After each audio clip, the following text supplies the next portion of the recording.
जय हिंद साथियों। निशांति एकेडमी के करियर अफेयर्स में आप सभी का स्वागत है। यहाँ पे मैं आप सभी के लिए करियर से रिलेटेड जितने भी इम्पोर्टेंट अपडेट्स होते हैं उन सभी को मैं आप तक लेकर के आता हूँ। जितनी भी इम्पोर्टेंट इन्फॉर्मेशन होगी आपकी करियर ग्रोथ से रिलेटेड उसे मैं अपने इस चैनल पे कवर करूँगा। तो नए हो, पहली बार आए हो, अभी तक सब्सक्राइब नहीं करा है तो फटाफट सब्सक्राइब कर लो अगर सीरियस हो करियर से रिलेटेड तो। नाउ इस वीडियो में हम लोग PSSB excise and taxation inspector recruitment 2026 का जो नोटिफिकेशन आया हुआ है इसके बारे में बात करेंगे। बहुत धांसू वैकेंसी आई हुई है, बहुत अच्छी वैकेंसी है। आपको स्टार्टिंग में अगर देखा जाए तो 58,000 से लेकर के 65,000 तक की सैलरी मिलती है। टोटल वैकेंसी 197 है। अब यहाँ पे PSSB का मतलब क्या होता है सर, ये क्वेश्चन हो सकता है। तो पंजाब सब ऑर्डिनेट सर्विस सिलेक्शन बोर्ड, कौन सी पोस्ट है? अच्छी पोस्ट है, ग्रुप सी लेवल की जॉब है, इंस्पेक्टर की पोस्ट लगेगी आपकी। ठीक है, क्वालिफिकेशन में सिंपल ग्रेजुएशन बोला गया है। अब यहाँ पे एक नाम आ रहा है पंजाब, तो आपके दिमाग में होगा कि भैया सिर्फ पंजाब वाले अप्लाई कर सकते हैं। जी नहीं, ठीक है, पंजाब वालों को रिजर्व्ड कोटा मिलेगा, रिजर्वेशन का बेनिफिट मिलेगा, लेकिन ऑल ओवर इंडिया आप कहीं भी हैं अगर पंजाबी आती है तो अप्लाई कर देना। थोड़ा मोड़ा भी तोड़ फोड़ के भी आता है ना तो भी अप्लाई कर देना, अच्छी पोस्ट है। आपको यहाँ पे सिलेक्शन होने के चांसेस ज़्यादा मिलेंगे क्योंकि कंपटीशन बहुत ही कम है, बहुत इजी एग्जाम है, आराम से क्लियर कर लोगे। ठीक है, देखो जो इंपॉर्टेंट हाइलाइट्स है नोटिफिकेशन के अंदर इसे देख लेते हैं। सबसे पहले पोस्ट जो है वो एक्साइज एंड टैक्सेशन इंस्पेक्टर का है, बहुत इंपॉर्टेंट। ठीक है, एज लिमिट 18 साल या उससे ऊपर हो गए हो तो अप्लाई कर सकते हो। 37 साल एज लिमिट है, मैक्सिमम एज लिमिट 37 साल है। मतलब समझ लो कि 32 साल होती है, इसमें 37 साल बोली गई है, कितनी बड़ी बात है। ठीक है, ऑलरेडी एप्लीकेशन प्रोसेस स्टार्ट हो चुका है, 6 मार्च लास्ट डेट है, तो 6 मार्च से पहले तक अप्लाई कर देना, 6 मार्च का वेट मत करना क्योंकि लास्ट डेट होगा, सर्वर डाउन चलेगा, पता चला एक अच्छी अपॉर्चुनिटी हाथ से निकल गई। ठीक है, एप्लीकेशन की फ़ी की बात करें तो general sports and freedom fighters के लिए 1,000 रुपये। अब यहाँ पे हो सकता है बहुत सारे बच्चे डर जाएंगे कि सर 1,000 रुपया मेरे पास है नहीं। देखो भाई, हर चीज़ के लिए जो है ना कुछ देना पड़ता है, आप दोगे तभी आपको मिलेगा। यहाँ पे इस पे मत ध्यान दो। ठीक है, ये जो है सिर्फ कंपटीशन को कम करने के लिए होता है। कहीं से भी कैसे भी करके अगर आपने ये दे दिया ना, अगर इसको दे दिया ना तो दिमाग में तुरंत एक अलार्म जाएगा, भाई 1,000 रुपये लगे हैं, मन से पढ़ेंगे तभी सिलेक्शन होगा। ठीक है, वहीं यूपीएससी 25 रुपये का फॉर्म निकालती है। ठीक है, भर के अप्लाई करते हैं लोग, लेकिन अप्लाई करके भूल जाते हैं कि भाई कुछ भरा भी था। यहाँ पे एक सीरियसनेस आ जाएगी। ठीक है, ये प्लस पॉइंट है। और जब पहली सैलरी मिलेगी ना तो क्या आप 1,000 देखोगे कि 1,000 लगाया था? ये जो पहली सैलरी हाथ में जब काउंट करोगे ना 60,000 के आसपास में, ठीक है, तब लगेगा कि हाँ भाई कुछ किया है जीवन में। ठीक है, तो इस पे ध्यान नहीं देना है। एससी, अगर आप बीसी बैकवर्ड क्लास से बिलोंग करते हैं, ईडब्ल्यूएस से बिलोंग करते हैं तो 250 रुपये फ़ी है। एक्स सर्विसमैन या डिपेंडेंट है तो 200 रुपये फ़ी है। ठीक है, पीएच, अगर आप फिजिकल हैंडीकैप है तो 500 रुपये फ़ी है। अगर आप डिपेंडेंट का मतलब नहीं जानते हैं तो कमेंट सेक्शन पे कमेंट करके पूछो, मैं आपको इसका रिप्लाई दूंगा।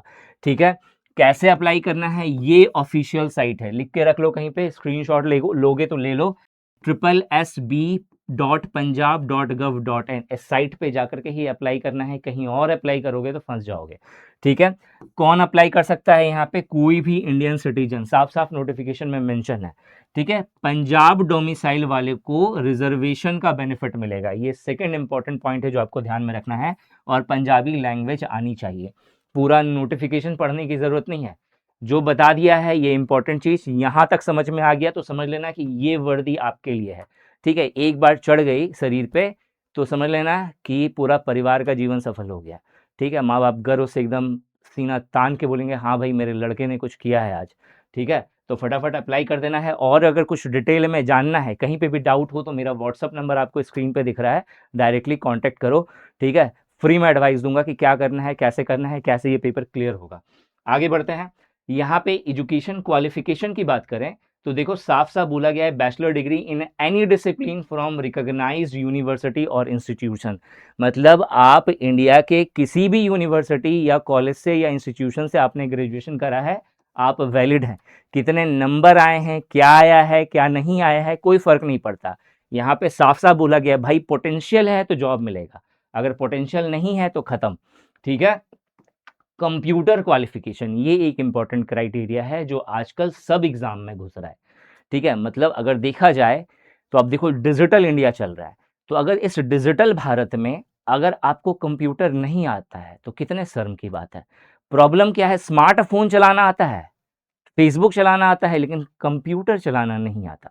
ठीक है? तो यहाँ पे इस चीज़ पे भाई अगर करियर से रिलेटेड सीरियस है ना, तो इस चीज़ पे काम करना ज़रूरी है।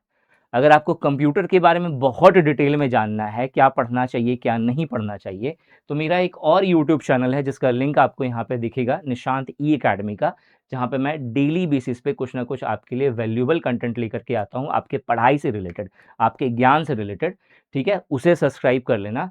और अगर आपको कंप्यूटर का कोर्स वगैरह सब चाहिए, जिससे आपकी स्किल अच्छी हो, जिसके कारण आपको एक अच्छा नॉलेज मिले, एक सर्टिफ़िकेट मिले, तो मेरा एप्लीकेशन है निशांत ई अकेडमी के नाम से, आपको उसे डाउनलोड कर लेना है प्ले स्टोर से। और भी कुछ चाहिए तो कमेंट सेक्शन खाली है, पूछ लेना, मैं बता दूंगा।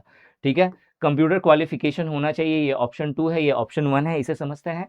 सबसे पहले यहाँ पे बोला गया कि मिनिमम 120 घंटा का कोई भी आप कंप्यूटर कोर्स अगर आपने करा है with working experience in office productivity applications. Office productivity application क्या होता है सर? ये होता है एमएस ऑफिस। एमएस ऑफिस के जितने भी सॉफ्टवेयर होते हैं, चाहे आप एमएस वर्ड पे काम करिए, चाहे पावर पॉइंट पे काम करिए, चाहे आप एक्सेल पे काम करिए, आपको वो काम आना चाहिए, क्योंकि एक्चुअल में ऑफिस के अंदर इन्हीं 3 जगहों पे यूज़ होता है। ठीक है? इसके अलावा डेस्कटॉप पब्लिशिंग जो एप्लीकेशंस होते हैं, डेस्कटॉप पे जो पब्लिश हो रहे हैं एप्लीकेशंस, आपको उनके ऊपर में काम आना चाहिए, स्पेशली जो गवर्नमेंट के द्वारा रिकॉग्नाइज्ड होते हैं या आईएसओ 1009 सर्टिफाइड इंस्टीट्यूट है। अगर आप कोई भी गवर्नमेंट या आईएसओ सर्टिफाइड इंस्टीट्यूट से अगर आप ये कंप्यूटर का कोर्स करते हैं, तो फिर जा करके आप जो है, ये अगर आपने कोर्स करा है, आपके पास सर्टिफिकेट है, तो फिर जा करके आप इस पोस्ट के लिए एलिजिबल है। अब यहाँ पे मैं एक शॉर्टकट देता हूँ। बहुत बार क्या होता है, स्टूडेंट को कंप्यूटर का नॉलेज होता है, ठीक है, बट उनके पास सर्टिफिकेट नहीं होता। फॉर एग्जाम्पल, मुझे कंप्यूटर का अथाह नॉलेज है, लेकिन मेरे पास कंप्यूटर की डिग्री नहीं है, दिखाने वाला कोई सर्टिफिकेट, कागज का टुकड़ा नहीं है कि भाई मेरे को कंप्यूटर आता है, लेकिन मैं कंप्यूटर में जानता बहुत कुछ हूँ। तो उस केस में क्या उपाय है? अगर किसी ने बोल दिया कि भाई सर्टिफिकेट तुम्हारे पास नहीं है, तो उस सर्टिफिकेट को लेने का क्या तरीका है जल्दी से? तो सरकार ने उसके लिए भी बंदोबस्त करा है। अगर आपके पास टैलेंट है, अगर आपके पास नॉलेज है, अगर आप इफिशिएंट हैं, तो सरकार एक टेस्ट लेती है और ये आपको एक पोर्टल पे मिल जाएगा सरकार का। आपको सिंपली टाइप करना है computer certificate from government website. ठीक है? तो आपको आई थिंक एनसीटीआई करके कुछ नाम है उसका, आपको मैं आपको डायरेक्ट लिंक दे दूंगा, या फिर आप कमेंट सेक्शन में कमेंट करके पूछना, मैं आपको पूरा का पूरा वेबसाइट बता दूंगा कि कौन सी वेबसाइट है। वहां पे जाकर के आपको अपना एप्लीकेशन फॉर्म भरना है, एक डेट मिलेगी एग्जाम की, उस डेट पे जाकर के आपको एग्जाम देना है, 1 महीने के अंदर अंदर सर्टिफिकेट आपके हाथ में आ जाएगा, वो भी सरकार का। ठीक है? अब आगे बढ़ते हैं। थर्ड क्या है? पंजाबी लैंग्वेज। पंजाबी लैंग्वेज में क्या है? Must have passed Punjabi at matric level और must clear Punjabi qualifying test with minimum 50% marks. ठीक है? मतलब तीसरा क्या है? या तो आपका मैट्रिक में पंजाबी लैंग्वेज रहा हो, और अगर नहीं रहा है तो एक और प्लस पॉइंट इन्होंने ऐड करा है कि एक पंजाबी लैंग्वेज का एक क्वालिफाइंग टेस्ट होगा, जिसमें आपको 50% मार्क्स ला करके पास होना पड़ेगा। ये नोटिफिकेशन इतना बढ़िया है ना, ये साफ साफ कहता है भाई औकात है तो लेकर के दिखाओ। ठीक है? और अगर नहीं है तो मुंह बंद कर लो। ठीक है? मतलब इतना अच्छा से इसने सारा कुछ मेंशन करा हुआ है। ठीक है? अब देखो यहाँ पे कैटेगरी वाइज वैकेंसी दे दी है, जिसमें जनरल की वैकेंसी 76 है, 76 टोटल वैकेंसी है, और अलग अलग रिजर्व कोटा में अलग अलग तरह की वैकेंसी है यहाँ पे। ठीक है? एज लिमिट की बात करें तो 18 से 37 साल हमने पहले बात कर लिया। अब SC ST बैकग्राउंड से बिलोंग करते हो और पंजाब के हो, तो 42 साल तक आप अप्लाई कर सकते हो। मतलब समझ लो, जिस एज में लोग इस आशा को छोड़ देते हैं कि भाई मेरे को सरकारी नौकरी कभी भी मिलेगी या नहीं मिलेगी, उस एज में ये सरकारी नौकरी दे रहे हैं। मतलब समझ लो, जिस एज में बच्चों की उम्र होती है सरकारी नौकरी की तैयारी करने के लिए, उसमें ये बोल रहे हैं कि भाई आकर के सरकारी नौकरी ले लो, अब क्या चाहिए।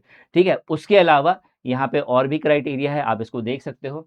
अब बात करते हैं सबसे इंपॉर्टेंट पॉइंट की, जो आपके दिमाग में हमेशा क्रिएट होगा कि सर अप्लाई तो कर लिया, प्रिपरेशन भी स्टार्ट कर दिया, लेकिन समझ में नहीं आ रहा सर क्या काम करना पड़ेगा, कैसा काम होगा, कहाँ बैठाएंगे, मतलब ऑफिस में बैठ के काम करना है या बाहर भेज देंगे, समोसा लाओ, पकौड़ी लाओ, या फिर कहीं पे रेट मारने जाना होगा, या फिर अच्छी पोस्ट होगी जिसमें मुझे सर वो कह के कोई संबोधित करेगा, इस तरह की चीज़ें दिमाग में आती है। जब भी आप प्रिपरेशन स्टार्ट करोगे ना, तो कुछ चीज़ें ऐसी होती है ना जो आपको मोटिवेट करता है कि भाई इस तरह का रुतबा मिलेगा, नहीं करना तो है चाहे जो हो जाए। तो उस समय फिर मन करता है नहीं 2 घंटे और रगड़ के पढ़ लेंगे तो काम हो जाएगा। ठीक है? तो ये चीज़ समझना बहुत ज़रूरी है और इसका नाम है जॉब प्रोफाइल। तो सबसे पहले जो यहाँ पे पोस्ट है, इस पोस्ट का नाम है एक्साइज एंड टैक्सेशन इंस्पेक्टर का। ठीक है? ग्रुप सी लेवल की पोस्ट है, सी लेवल। ठीक है? मतलब अगर देखा जाए तो इंडियन गवर्नमेंट सेक्टर्स के अंदर 4 स्टेप्स में जॉब डिवाइडेड है। सबसे टॉप पे या एडमिनिस्ट्रेटिव लेवल की जो पोस्ट होती है, उसको बोलते हैं ग्रुप ए लेवल का जॉब। फिर उसके नीचे आता है ग्रुप बी लेवल का जॉब। फिर उसके नीचे आता है ग्रुप सी लेवल का job. Generally group C level का जॉब क्लर्शियल जॉब होता है। ठीक है? ग्रुप बी लेवल का job administrative plus clerical mixed होता है। ग्रुप ए लेवल का जॉब एडमिनिस्ट्रेटिव होता है, जहां पे पावर्स होती हैं। और जो सबसे नीचे सबसे डाउन होता है वो होता है ग्रुप डी लेवल का जॉब। आपने सुना होगा ना, रेलवे में ग्रुप डी लेवल की जॉब निकली है जिसमें हथौड़ा लेकर के रेलवे की पटरी पे जाके मारने वाला काम होता है। ठीक है? उस तरह की जॉब नहीं है ये, अच्छी जॉब है। ठीक है? कलर्शियल जॉब है। तो ग्रुप सी लेवल की पोस्ट है। टाइप ऑफ वर्क, क्या काम करोगे आप? जीएसटी और टैक्स इन्फोर्समेंट ड्यूटीज का काम करोगे। इसका मतलब क्या होता है सर? मतलब देखो, आए दिन इंडिया में बिजनेस बढ़ते जा रहे हैं, बढ़ते जा रहे हैं, तो उसके साथ साथ सरकार को टैक्स तो देना पड़ेगा ना, जीएसटी तो पे करना पड़ेगा। किसी ने पे करा, किसी ने नहीं पे करा। भैया क्यों नहीं पे करा? ठीक है? आप गए जाकर के क्लास लेने के लिए, भाई जीएसटी कहाँ है तुम्हारा? ठीक है? तो भले ही वो कितना बड़ा बिजनेस करता होगा, आपके सामने हाथ जोड़ करके बोलेगा सर सर सर मिल जाएगा कुछ दिन में, फाइन मार दिया इतने का। ठीक है? उसने बोला कि इधर आओ, साइड में आओ, कुछ निपटा लेते हैं। ठीक है? आपने बोला कि ठीक है भाई, वो तो निपटाना बाद में होगा, पहले सरकार को तो दो। ठीक है? तो वो चीज़ यहाँ पे आप देखोगे। ठीक है? तो GST and tax enforcement duties. इसके बाद excise duties enforcement. Excise duty जिस तरह से जीएसटी होता है, उसी तरह से एक्साइज़ होता है। मतलब one state to other state अगर हम लोग जाते हैं, तो हर स्टेट का एक अपना टैक्स होता है जो आपको पे करना पड़ता है। इसे शॉर्ट में अभी समझते हैं। बाकी अगर डिटेल में आपको जानना है कि एक्साइज ड्यूटीज किस तरह की टैक्स है, तो कमेंट सेक्शन में कमेंट करके बताना। मैं इसके ऊपर मैं आपको एक अलग से बढ़िया वीडियो दूंगा। नेक्स्ट है यहाँ पे रेवेन्यू कलेक्शन रोल। रेवेन्यू का कलेक्शन करना, जो अभी बताया ना, रेवेन्यू का जो कलेक्शन करने जाना होता है ना, वो रोल प्ले करता है कौन? Excise and taxation inspector. Nature of job समझिए, ये फील्ड जॉब भी है, जा करके कलेक्ट करना भी पड़ेगा, भाई पैसा निकालो, सरकार का है। ठीक है? और डेस्क जॉब, और फिर सारा एंट्री भी देखना पड़ेगा कंप्यूटर पे बैठ के कि किसने कौन कौन सी ऐसी एमएसएमई है, कौन कौन सी ऐसी कंपनीज हैं जिसका जीएसटी टाइम पे आ रहा है या नहीं आ रहा है। जीएसटी में कुछ घपला तो नहीं कर रहा है कि कमाया इतना है, जीएसटी इतना निकला लेकिन भरा इतना है, वो चीज़ नहीं होना चाहिए। ठीक है? Desk job. ठीक है? इसके अलावा इंस्पेक्शन करने का, इंस्पेक्शन जा करके जांच पड़ताल करना कि भाई ये सही से तो काम कर रहा है ना ये कंपनी। ठीक है? ऑडिट करने का, उसका सारा रिकॉर्ड देखना। ठीक है? ऑफिस ड्यूटीज, ऑफिस का वर्क देखना। ठीक है? ट्रांसफर विद इन पंजाब, मतलब इसमें जो भी ट्रांसफर होगा आपका पंजाब के अंदर ही होगा। मतलब आपकी पोस्टिंग पंजाब में होगी, पंजाब के अलग अलग डिस्ट्रिक्ट में आप ट्रांसफर होगे। ठीक है? ये सब चीज़ें यहाँ पे मेंशन है। ठीक है? पोस्टिंग एरिया, जैसे हमने बोला कि पंजाब के अंदर ही आपका ट्रांसफर होगा। District exercise and taxation office में आप काम करिएगा, मतलब डिस्ट्रिक्ट लेवल का जो ऑफिस होगा वहां पे आपको काम करने का मौका मिलेगा। ठीक है? एक्साइज बॉर्डर और चेक पोस्ट पे आप काम करिएगा। आपने देखा होगा टूल एरियाज होता है। ठीक है? एक स्टेट के बॉर्डर से दूसरे स्टेट में जैसे ही इंटर करोगे तो वहां पे कुछ पुलिसकर्मी होते हैं जो आपकी गाड़ियों को रोकते हैं, बोलते हैं कि भैया ठहरो। ठीक है? पहले हमारा एक्साइज दो, फिर आगे जाने को मिलेगा। तो वो चीज़ देखने का काम किसका होगा? आपका होगा। ठीक है? और वही चीज़ आगे भी मेंशन है, state excise and taxation headquarters पे आपकी पोस्टिंग होगी। सिलेक्शन हो जाता है, सिलेक्शन के बाद सरकार भी आपको ये इस तरह का स्किल सिखाएगी। क्या होगा? आपको जीएसटी और एक्साइज लॉ के बारे में अच्छे से मालूम होना चाहिए। Strong analytical and investigation skills. ठीक है? ये सब आपको सिखाया जाएगा through out your training period. मतलब समझ लो कि एक बार सिलेक्शन हो गया तो उसके बाद तो आप मास्टर बन जाओगे, पूरा एकदम एटीट्यूड ही बदल जाएगा। इंटीग्रिटी एंड ऑनेस्टी सिखाया जाएगा। ठीक है? फिजिकल फिटनेस एंड रेडीनेस सिखाया जाएगा। लीगल एनफोर्समेंट सिखाया जाएगा, जो लीगल टर्म्स होते हैं, जो कानूनी कागज पत्र जो बताते हैं, वो सब चीज़ आपको मालूम होना चाहिए। गुड कम्युनिकेशन स्किल सिखाया जाएगा। इसके अलावा कॉन्फिडेंस एंड रेजिलियंस सिखाया जाएगा। इसके अलावा managing pressure of revenue targets, मतलब एक रेवेन्यू का टारगेट दिया जाता है, सरकार की तरफ से मिलता है कि भाई इतना का टैक्स चाहिए हमें। ठीक है? ये जरूरी भी है, बहुत केस में जो है अननेसेसरी भी है। जरूरी इसलिए है क्योंकि अगर सरकार आपको टारगेट नहीं देगी कि इस स्टेट के अंदर, अगर सरकार को लग रहा है कि इस स्टेट के अंदर इतनी सारी कंपनीज है और हर कंपनी का जो सेल है वो अप्रोक्सीमेटली इतना हो रहा है, तो उसका 18% ऑन एन एवरेज इतना जो है मेरे पास जीएसटी आना चाहिए, लेकिन कलेक्ट उसका 50% भी नहीं हो रहा है। ठीक है, तो इसका मतलब गड़बड़ कौन कर रहा है? गड़बड़ कंपनी वाले कर रहे हैं और हमारे कर्मी कर रहे हैं। तो उस केस में कर्मी पे प्रेशर बनाया कि भाई इतना तो टैक्स होता है, लेकिन इसका एटलीस्ट 90% तो होना चाहिए। ठीक है, आपने प्रेशर बनाया कि अगर 90% कलेक्ट नहीं हुआ तो फिर उसके बाद सबके ऊपर में कार्रवाई बैठेगी। सब धड़-धड़ा करके एकदम अच्छे से बैठ के शांति से ऑनेस्टी के साथ काम करना शुरू करेंगे। कंपनी पे प्रेशर बनाएँगे, कंपनी फिर जो है लास्ट में क्या करेगी? टैक्स अपना सही से पे करेगी। ठीक है, तो वही चीज़ यहाँ पे बोला गया है। ठीक है, की बेनिफिट्स और चैलेंजेस कौन-कौन से हैं? सबसे पहले स्टेबल आपको एक गवर्नमेंट जॉब मिल जाएगी, सबसे इम्पोर्टेंट। ठीक है, पूरा सेटल हो जाओगे। इंस्पेक्टर लेवल का एनफोर्समेंट अथॉरिटी जो है उसका एक आप पार्ट बन जाओगे, सब आपको सर करके बुलाएंगे। ठीक है, अट्रैक्टिव सैलरी और बेनिफिट्स मिलता है। इसके अलावा लीगल एनफोर्समेंट रिस्पॉन्सेस आपको मिलेगा, मतलब जब आप लीगल लोगों से जान पहचान बनेगी आपकी, तो ऑब्वियस है उस केस में आप बहुत सारे लोगों को जानोगे जो उस लेवल पे हैं और कहीं ना कहीं आपके कभी ना कभी आपके काम आएंगे। ठीक है, इसके अलावा आपका गुड कम्युनिकेशन स्किल और कॉन्फिडेंस वगैरह सब आपका बूस्ट होगा। ठीक है, इंपॉर्टेंट ड्यूटीज़ देख लें तो जैसे जीएसटी रजिस्ट्रेशन ऑफ बिजनेस, इस चीज़ को आप देखोगे। टैक्स रिटर्न जो है उसका कार्यभार देखोगे। इसके अलावा टैक्स इवेशन देखोगे कि टैक्स कितना बढ़ रहा है कितना घट रहा है। ठीक है, लीकर शॉप्स को, लीकर शॉप समझते हो ना, दारू वाली बोतल। ठीक है, तो उस तरह की जो दुकानें हैं उसको मॉनिटर करोगे। ठीक है, इसके अलावा एक्साइज यूनिट्स को देखोगे। प्रॉपर एक्सरसाइज ड्यूटी जो होता है, एक्साइज ड्यूटी का, उसका कलेक्शन करोगे। तो ये सब जो है नॉर्मल कुछ वर्क है जो आपको करने हैं। ठीक है, तो होपफुली आपको जॉब प्रोफाइल बहुत अच्छे से, बहुत ही डिसेंट वे में समझ में आ गया होगा। ठीक है, अगर समझ में आ गया होगा तो इसके लिए इस चैनल को सब्सक्राइब कर लेना। आगे बढ़ते हैं हम लोग। देखो, अब आते हैं सैलरी स्ट्रक्चर का, और ये मोस्ट शामिंग होता है कि भैया मिलेगा कितना।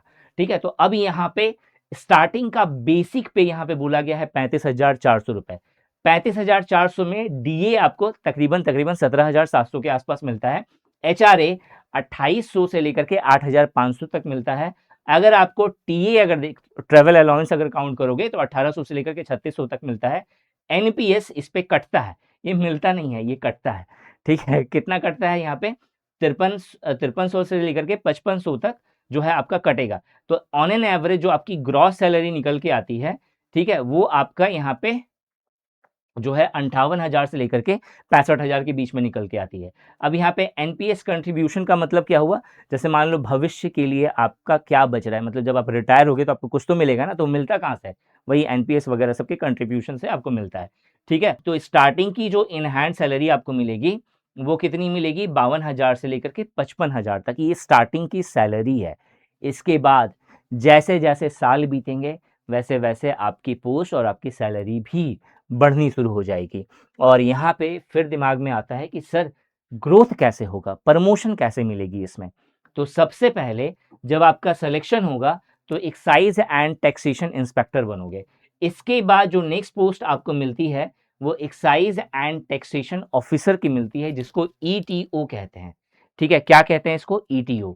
इसके बाद जो नेक्स्ट प्रमोशन होता है वो असिस्टेंट कमिश्नर का होता है। इसके बाद जो नेक्स्ट प्रमोशन होता है ये डिप्टी कमिश्नर कॉमर्शियल टैक्सेस का होता है। और उसके बाद जो लास्ट जो प्रमोशन या फाइनल प्रमोशन जो इसमें मिलता है वो एडिशनल या जॉइंट कमिश्नर का होता है। अब यहाँ पे ये फर्स्ट थ्री ये मतलब होता ही है, लेकिन ये जो लास्ट के दो देख रहे हो ना, ये कुछ क्राइटेरिया पे डिपेंड करता है। अगर देखा जाए इंस्पेक्टर से आप अगर आपको आईटीओ बनना है तो 5 से 8 साल का समय लगता है। उसके बाद फिर ईटीओ से अगर आप असिस्टेंट कमिश्नर बनते हैं तो 8 से 12 साल का समय लगता है। और उसके बाद हायर प्रमोशन जो है वो आपकी सीनियरिटी पे और वैकेंसी पे और भी बहुत सारे फैक्टर्स पर डिपेंड करता है कि आप किस तरीके से अपना सर्विस दे रहे हैं, लोग आपको किस तरह से पसंद कर रहे हैं, ऑफिसर्स आपको किस तरह से पसंद कर रहे हैं। ठीक है, किन किन जगहों पे आपको रिकमेंडेशन दिया जा रहा है कि भाई ये बंदा कर लेगा उस काम को, उसके बिहाफ पर जो है आपको ये बाकी के प्रमोशन मिलते हैं, ठीक है। इसके अलावा मान लेते हैं किसी का आपने जो है रेट मारा और जीएसटी अच्छा खासा सरकार को निकला है वहाँ पे, ठीक है, तो सरकार खुश होकर के भी आपको प्रमोट कर सकती है, ठीक है। तो ये सब कुछ चीज़ें हैं जो आपको ध्यान में रखना है। अब आते हैं जंग के असली मैदान में, ठीक है। एक्चुअल में हमने देख लिया कि हमें पाना तो ये है, लेकिन लड़ना कैसे है भैया, सिलेक्शन कैसे होगा। तो सिलेक्शन के 2 स्टेज हैं। पहला स्टेज है रिटन एग्जामिनेशन जो ऑब्जेक्टिव टाइप होगा, और दूसरा है मेरा डॉक्यूमेंट वेरिफिकेशन। आप बोलोगे सर दूसरे में डॉक्यूमेंट वेरिफिकेशन, क्या मजाक करते हो। मतलब यही है कि सिर्फ एक एग्जाम है, एक एग्जाम पास कर लिया तो सिलेक्शन, उसके बाद कुछ नहीं, ठीक है। उसके बाद डॉक्यूमेंट वेरिफिकेशन, अगर डॉक्यूमेंट सही है तो बस जॉब ले लो भाई, ठीक है। अब क्या चाहिए, अब क्या चाहिए, इसलिए मैंने बोला था स्टार्टिंग में बहुत अच्छी जॉब है। और अगर आप कुछ भी कर रहे हो ना, कहीं भी कर रहे हो, छोड़ के इसको जरूर करना, ठीक है। मतलब फॉर्म तो फिलअप करना ही है और प्रिपरेशन पे नज़र रखना भाई, ठीक है। अच्छी जॉब है, छूट जाएगी फिर हाथ से, ठीक है। यहाँ पे अगर देखा जाए एग्जाम पैटर्न की, तो पंजाबी लैंग्वेज पार्ट ए में होगा जो कि क्वालिफाइंग नेचर का होगा, ठीक है। मैट्रिक लेवल पे होगा, ऑब्जेक्टिव टाइप ऑफ क्वेश्चंस पूछे जाएंगे और मिनिमम 50% मार्क्स आपको चाहिए, ठीक है। अब आते हैं पार्ट बी पे। पार्ट बी में एक्चुअल जो आपका रिटन एग्जाम होना है वो होगा। अब इसमें पूछा क्या क्या जाएगा, जीके और जीएस, ठीक है। इसके अलावा मैथ्स और रीजनिंग, इसके अलावा पंजाब का जीके, इसके अलावा पंजाबी लैंग्वेज, इसके अलावा इंग्लिश, इसके अलावा कंप्यूटर, ठीक है।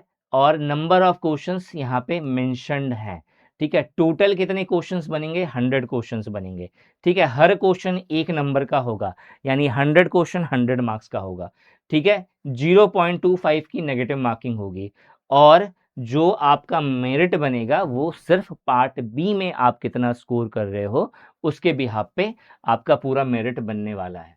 सिलेबस का ये पूरा लिस्ट है, आप चाहें तो इसका स्क्रीनशॉट लेकर के रख सकते हो, बहुत काम आएगा आपको आपके प्रिपरेशन में, ठीक है। ये पूरा का पूरा सिलेबस है, इसका स्क्रीनशॉट ले लेना। और ऐसे ही इंपॉर्टेंट वैल्यूएबल वीडियो के लिए इस चैनल को सब्सक्राइब करना मत भूलना। और अगर आप इसका डेडिकेशन के साथ प्रिपरेशन करना चाहते हैं बहुत ही मिनिमम प्राइस पे, तो निशांत ई एकेडमी का एप्लीकेशन प्ले स्टोर से डाउनलोड कर लीजिए। यहाँ पे आपको टेस्ट सीरीज भी मिल जाएगा, इससे रिलेटेड नोट्स भी मिल जाएगा, और इससे रिलेटेड आपको कोर्सेज भी मिल जाएंगे वीडियो लेक्चर्स के साथ। इस वीडियो में यही था। Thanks for watching this video and wish you good luck for your paper.